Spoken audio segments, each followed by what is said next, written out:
Okay guys, at isang mapayapang araw naman sa inyong lahat at welcome back to my channel at bibigay naman tayo guys ng isang informative video at napakahalaga nito guys, napakahalaga pero maiksi lang ito para hindi naman gaano kayo maiinip.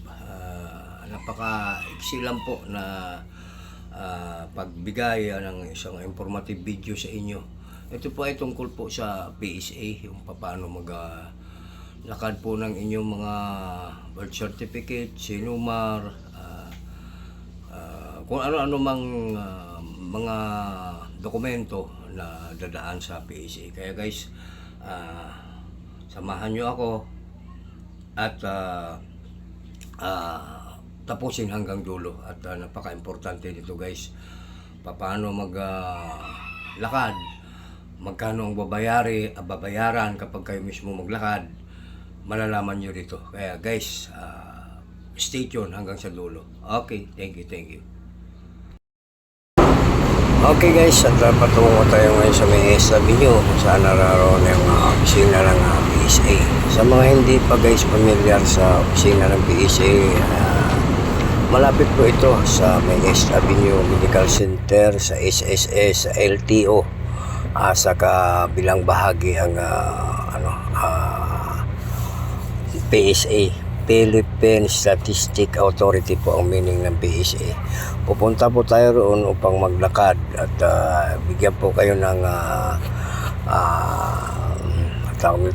bigyan po kayo ng ideya kung paano po at magkano ang inyong babayaran doon sa mga papilis.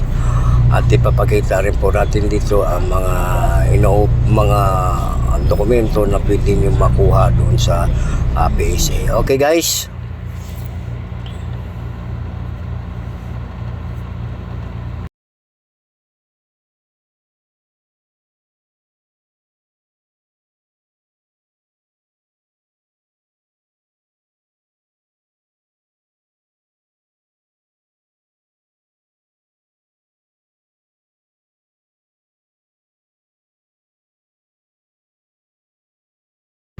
Okay, at halimbawa guys, nandito na kayo sa PSA. Yan ang makikita nyo dyan pag nandiyan kayo sa loob.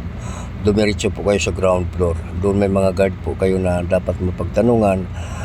Yan ang mga guard na dapat nyo pagtanungan kung anong proseso.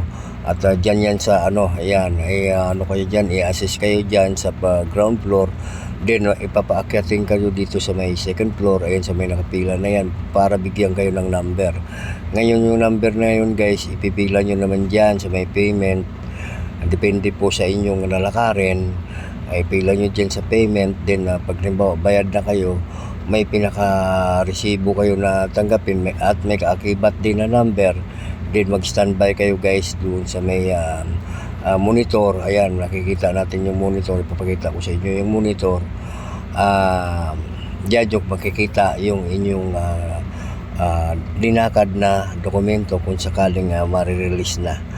Madali lang naman guys, basta't sundin mo lang. At ang pinakasikreto dito guys, para hindi ka malito, tuwing tapos mo sa isang kunwari step 1, pagtapos mo sa step 1, tanungin mo kaagad ko na, ma'am, saan po? O sir, saan po ang step 2? Pagtapos mo sa step 2, o sir, ma'am, saan po ang step 3? O pagtapos mo sa step 3, sir, ma'am, saan? Ganun lang po kadali. Kaya baka basta tandaan nyo lang, kumplito kayo sa dokumento.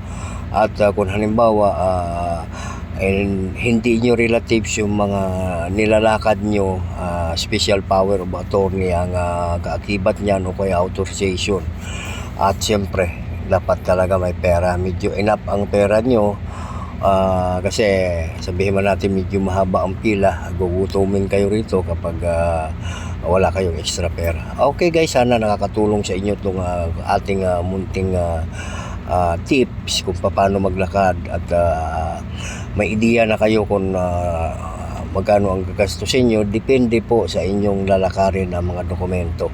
Sana guys, natulungan kayo ng aking maiksing video ito. At maraming salamat sa inyong panonood, mga